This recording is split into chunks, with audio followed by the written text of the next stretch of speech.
stupido ka pa rin. So ito mga kabayan, panoorin natin to. No? So tila bang napikon lahat ng mga senador dito kay Acosta sa kanyang sagot. Ano?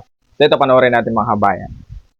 Tila napikon ang ilang senator judges sa anilay templated na sagot ng testigong si Gina Acosta kaugnay ng confidential funds ni Vice President Sara Duterte.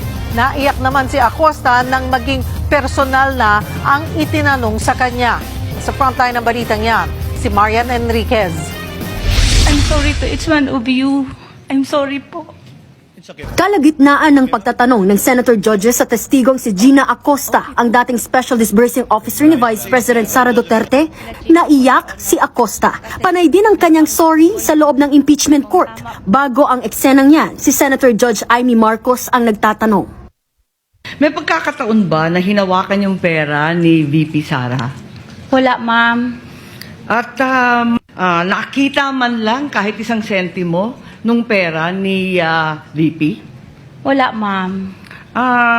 Pwede mo bang sabihin o alam kung kinuha? So kahit ano naman mga kababayan, no? Kahit sino ba naman, kahit na kumbaga normal na tao lang yung magtanong dito kay Acosta na to, talagang mainis. Kasi alam niyo ba, halos paulit-ulit lang kasi mga kababayan yung kanyang sagot. Kahit sinong senador ang magtanong sa kanya o nagtatanong sa kanya mga kababayan ay paulit-ulit yung kanyang sagot. So kumbaga walang matino na nakukuha sa kanya mga kababayan.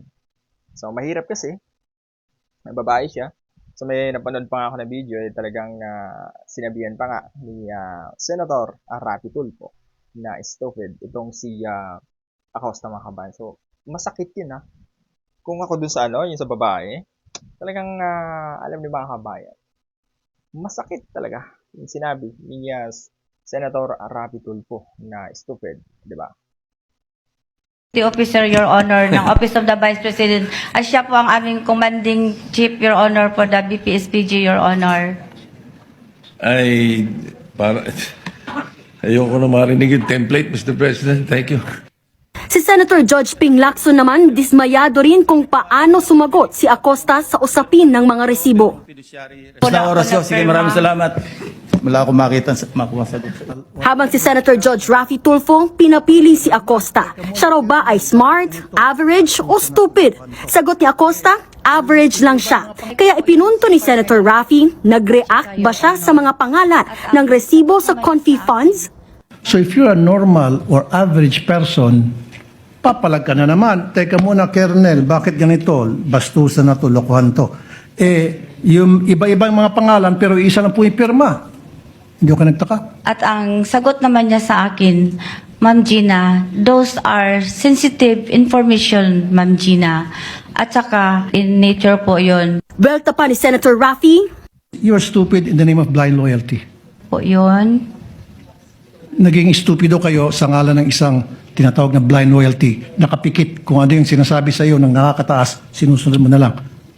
Stupido ka pa rin, pero in the name of blind loyalty. Would you agree? Dili ko maintindihan, Your Honor. I'm sorry. nang si Presiding Officer Cheese Escudero naman ang nagtanong, nagpaikot-ikot ang sagutan. Pero sa huling inamin ni Acosta na si Security Officer Colonel Raymond Dante La Chica ang nag-disburse ng pera at hindi siya. Yan ay kahit pa nakasaad sa Joint Circular ng Commission on Audit na bawal i-transfer ang Confi funds mula sa isang accountable official sa ibang opisyal. Implementation na kanina nyo pa po sinasabi, kasama doon, kasama sa pag-implement ang pag-disburse ng pera. Kaya nag-implement na siya, Your Honor. Di ko na alam, Your Honor, kung paano po niya ang mga tao, Your Honor. Hindi ko po tinatanong kung paano niya binayaran. Ang sinasabi ko po, siya yung nagbayad ng pera, siya yung nag-disburse ng pera sa iba't ibang pinagbigyan niya. Walang napunta sa kanya. Siya po ang nagbayad, Your Honor. Walang napunta sa kanya. Sa kauna-unahang interjection, kinumpronta naman ni Senator Lito Lapid si Acosta. Kaugnayan sa kaapelyido niyang si John A. Lapid na tumanggap umano ng Confi funds. Sabi po kasi ng tatay ko, basta Lapid kamag-anak ko. Your Honor, yung mga documents po na yan ay galing po sa security officer, Your Honor, na si Colonel La Chica, Your Honor. Itinalaga po ni Vice President, Your Honor. Kaya po ako, nag-rely po ako, Your Honor, sa kanya. Ganyan din ang tanong ni Senator Reese